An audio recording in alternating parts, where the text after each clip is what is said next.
Welcome to our video on 2008 market crash.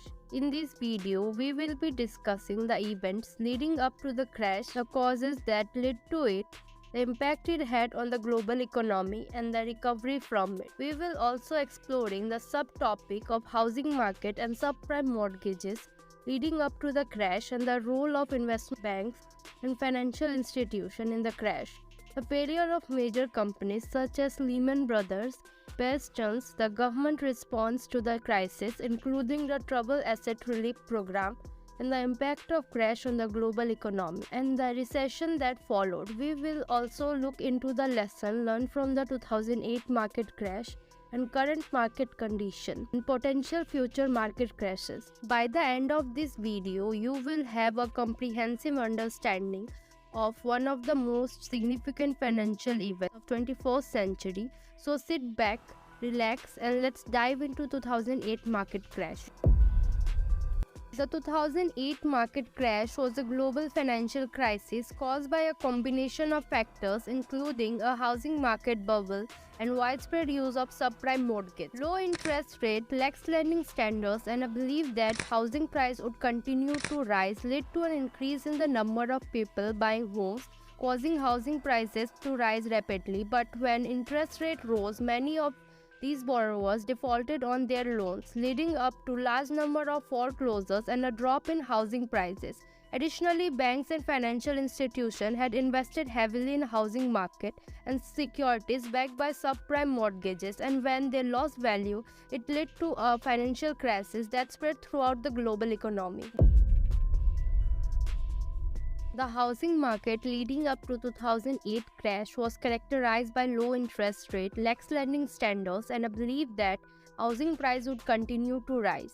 This led to an increase in the number of people who were able to buy homes, causing housing prices to rise rapidly. At the same time, subprime mortgages were widely available and popular. These are the loans given to borrowers with poor credit and typically had adjustable rate mortgage. The combination of above factors led to a bubble in housing market as more and more people were able to buy homes and housing price continued to rise.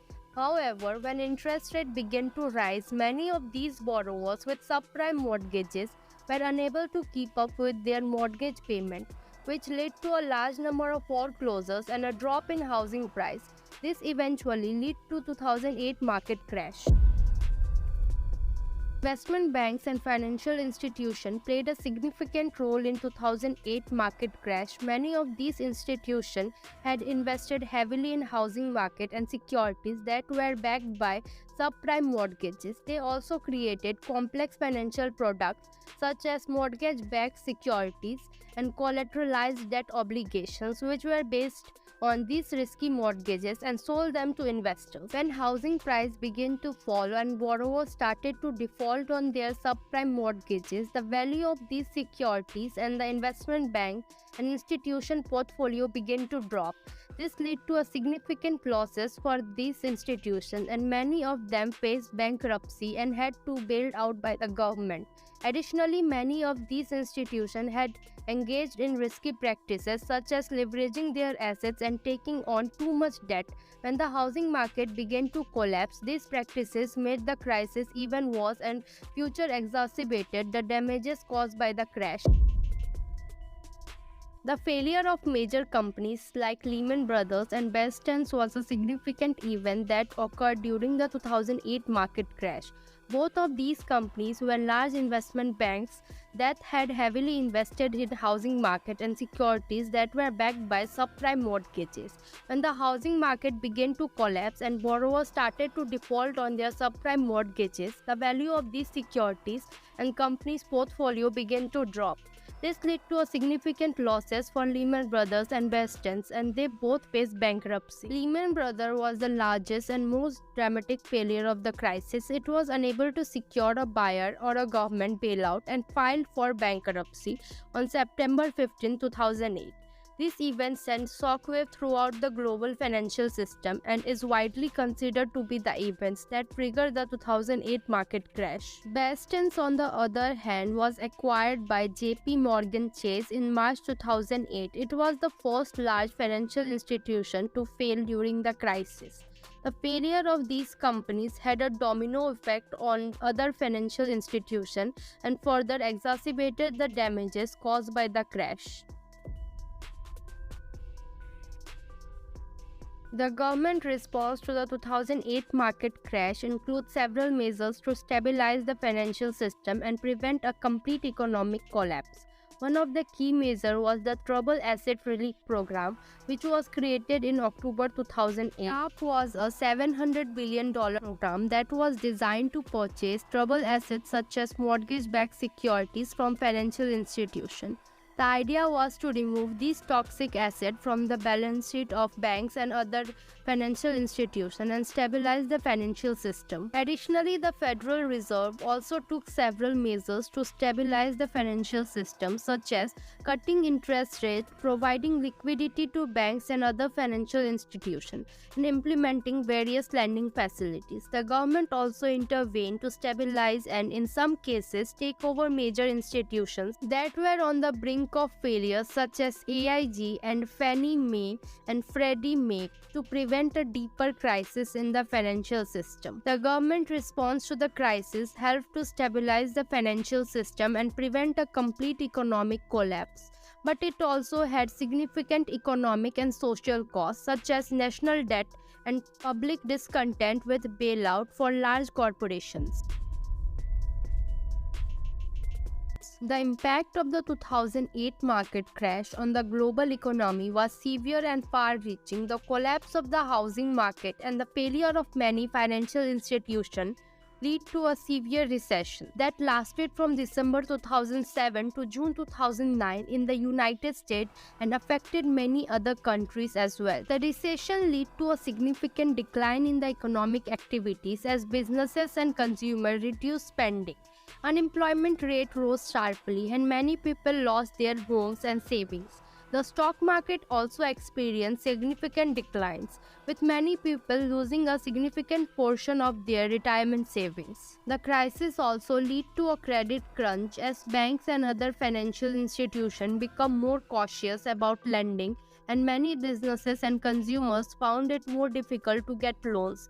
This further slowed economic activity and made it more difficult for people to recover from the recession. Additionally, the crisis had a significant impact on global trade and investment as many countries experienced a decline in exports and foreign investment. This further slowed economic activity and made it more difficult for countries to recover from the recession. Overall, the 2008 market crash had a significant and long-lasting impact on the global economy, leading to a severe recession that affected many countries and caused significant economic and social costs. The recovery from the 2008 market crash was gradual and took several years. The government response, including the Troubled Asset Relief Program and the Federal Reserve action, helped stabilize the financial system and prevent a complete economic collapse. However, it took several years for the economy to fully recover and for the unemployment rates to return to pre-recession levels. One of the lessons learned from the 2008 market crash is the importance of regulating the financial system and ensuring that banks and other financial institutions are not engaging in risky practices that can lead to a financial crisis. Additionally, the crisis highlighted the importance of adequate oversight of mortgage lending practices, as lax lending standards contributed to housing market bubble and the subsequent crash. Another lesson learned is the need for better risk management, as many financial institutions were heavily leveraged and had inadequate risk management system in place, which made them vulnerable to the crisis. Lastly, the crisis also highlighted the need for better international coordination and cooperation in addressing the financial crisis, as the crisis had a significant impact on global economy and many countries were affected by it. Overall, the 2008 market crash served as a reminder for the importance of maintaining a stable and well-regulated financial system,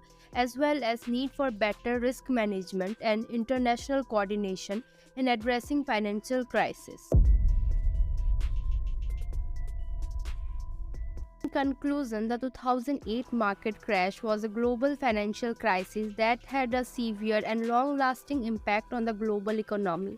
It was caused by a combination of factors including housing market bubble and widespread use of subprime mortgages. The recovery from the crisis was gradual and took several years, as lessons learned from the crisis included the importance of regulating the financial system, ensuring adequate oversight of mortgage lending practices, better risk management, and international coordination in addressing the financial crisis. In terms of current market condition, the global economy has recovered and the stock market has reached new highs. However, it's important to note that there are some concerns regarding the current market conditions, such as high valuation, high levels of debt, and geopolitical risk that could impact the market. As for potential future market crashes, it's important to note that markets are cyclical and downturns are normal part of economic cycle. However, it's difficult to predict when or if market crash will happen, but it's important to aware of potential risk and have a well-diversified portfolio to mitigate the impact of potential market crash. Thanks for watching. If you liked the video, don't forget to like, comment, subscribe. Until next time, have a great day.